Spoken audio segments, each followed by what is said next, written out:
오늘 본문 23장은 두로와 시돈에 대한 말씀입니다.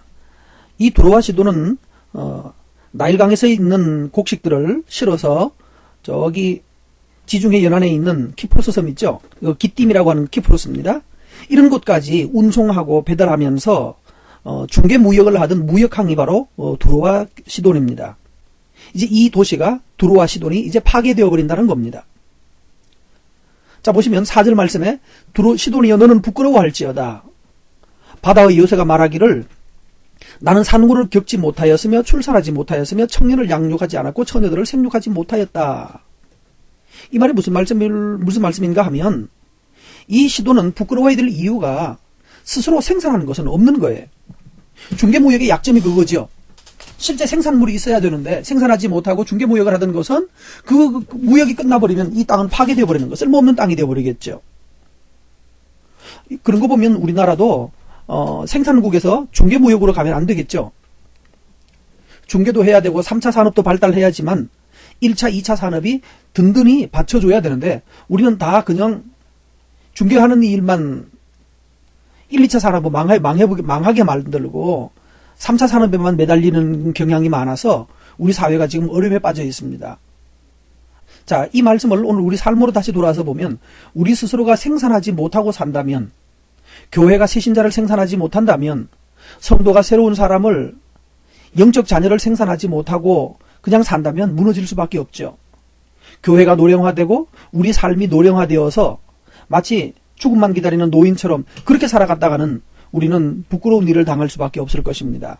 오늘 이 두로 얘기를 들으면서 우리가 적극적으로 우리 교회나 가정이나 그래서 생산적인 그저 유지하는 쪽에만 있지 않고 적극적으로 생산하고 자녀를 생산하고 또 영적 자녀를 생산하는 이런 출산하지 못하는 병에 불임증에 걸리지 않도록 우리 자신들이 더 적극적으로 영적인 양육하는 일, 생육하는 일에 있어서 계속해서 번성하는 우리들이 되어야 할 것입니다. 그러기 위해서 여러분 영적 자녀를 낳는 일을 위해서 가정에서 산업을 더 키우는 일을 위해서 적극적으로 힘쓰셔야 할 것입니다.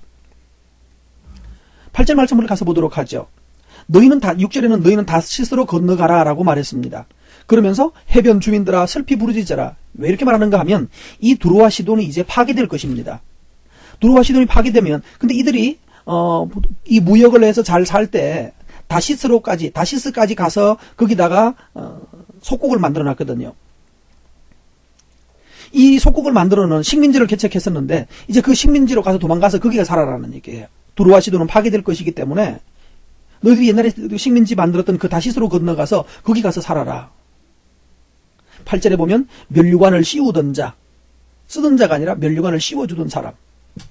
그 상인들은 고관들이요, 무역상들은 세상에 존귀한 자들이었던 두로. 그러니까 장사꾼들이 가장 존귀하고 거기서 모든 권력과 힘을 다 가졌던, 그러면서 면류관을 다른 사람에 씌워주던 그런 두로와 시돈이 이제 완전히 파괴되어서 수치를 당할 것을 말씀하고 있는데, 문제는 9절 말씀에 여호와께서 그것을 정하셨다. 어째서 이렇게 됐느냐? 어째서 이렇게 망했느냐? 하나님이 그렇게 정하셨다는 거예요. 하나님이 모든 교만하던 자들을 하나님이 멸시받게 하신다라고 말씀합니다. 그래서 오늘 우리가 주의할 점, 우리가 교만하면 하나님께 당한다는 거예요. 오늘 여러분 겸손하게 하나님께 기도할 줄 알아야 되고 겸손하게 하나님을 의뢰할 줄 알아야 합니다. 그래서 10절 말씀, 딸 다시스여 나일같이 너희 땅에 넘칠지어다. 너를 속박하는 것이 다시는 없어졌다. 이 말이 무슨 말씀인가 하면, 다시스여 너희들은 이제 나일강처럼 스스로 농사지어라. 무역은 끝났으니까, 너희 속박하던 자들이 없어졌으니까 이제 너희들이 편안하게 농사지어서 너희 땅에 사람들이 넘치게 하라, 이런 뜻입니다.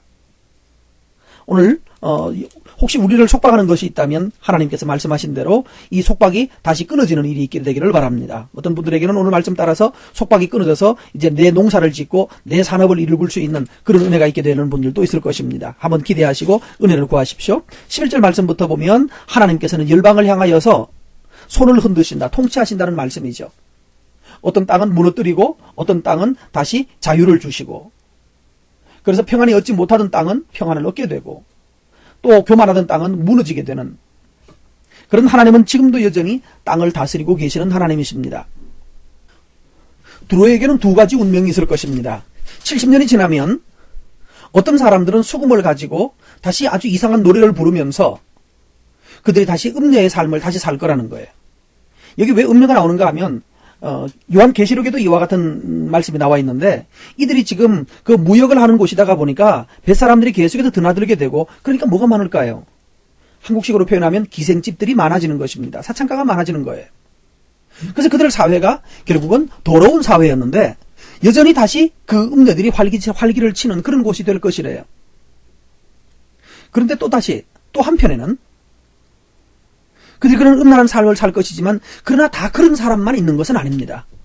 반대로 어떤 사람들은 18절에 자기들이 무역한 것과 이익을 낸 것을 가지고 무역한 그 이익금을 가지고 여호와께 돌려드리는 사람이 있을 거예요. 옛 죄를 버리고 이제는 자기들이 돈 번 걸 가지고 하나님을 위해서 쓰고 복음을 위해서 쓰고 그런 일을 자기를 위해 쌓아두지 않고 적극적으로 쓰는 사람이 있을 것이라는 겁니다. 오늘 여러분 이 세상은 마치 이 두로와 시돈과 너무나 비슷합니다. 무역을 하고 장사를 하고 사업을 하고 그렇게 해서 결국은 많은 돈을 모으고 돈 모은 돈으로 음행과 사창가와 음란한 것이 많아서 이 사회가 이 음란이 극에 달하여서 한국 사회 말이에요. 정말 말도 안 되는 음행과 악한 일들과 소년의 이 성폭행과 이런 일들이 난무하는 사회. 저는 재판관들을 판사들을 욕하고 싶어요. 뇌물 그만 받아먹고 범죄자를 놓고 장난치지 말고 협상하지 말고 변호사랑 정직하게 범죄한 사람들에게 책망하셔야죠. 그런데 법정 형량을 채우는 사람이 없어요. 어떤 경우에도. 대부분 형량이 반도 안 되고 겨우 10년부터 20년 그러면 10년 겨우 채우는 왜 그러는가요? 뭔가 뒷거래가 있는 거 아닌가요? 이것이 당신들에게도 형벌로 돌아갈 것이라는 겁니다. 이러한 형태가 어디 거기만 있나요? 판사들만 잘못했나요? 온갖 곳에 재판을 하는 사람이 밤에는 음행을 하러 가고 잡아 넣은 사람이 또 음행하는 일에 앞장서고 돈 뒷거래하고 이 음행의 죄가 꼬리를 서로 물고 먹는 이런 사회에 우리가 살고 있습니다. 이 말을 하고 있는 이 순간에도 여전히 인터넷을 켜면 네이버를 켜면 야후를 켜면 사방에 달라붙는 것이 온갖 음란과 관련된 광고들이 그렇게 많이 뜨면서 무슨 애들 보고 무슨 건강을 어쩌고저쩌고 하는 거예요. 인터넷 업자들은 회개하셔야 됩니다. 회개해야 합니다. 그거 보고 클릭하고 있던 우리들도 회개해야 되는 거예요. 무슨 누가 하나 죽었다 또 어떻게 당했다 그러면 그제서야 뭐 착한 척하고 떠들어대지 말고 정직하게 하나님 앞에서 우리의 죄를 드러내고 고백하고 회개하는 일이 있어야 하나님의 긍휼이 있을 겁니다. 그렇지 않으면 우리나라도 망하는 나라가 될 것입니다. 회개합시다.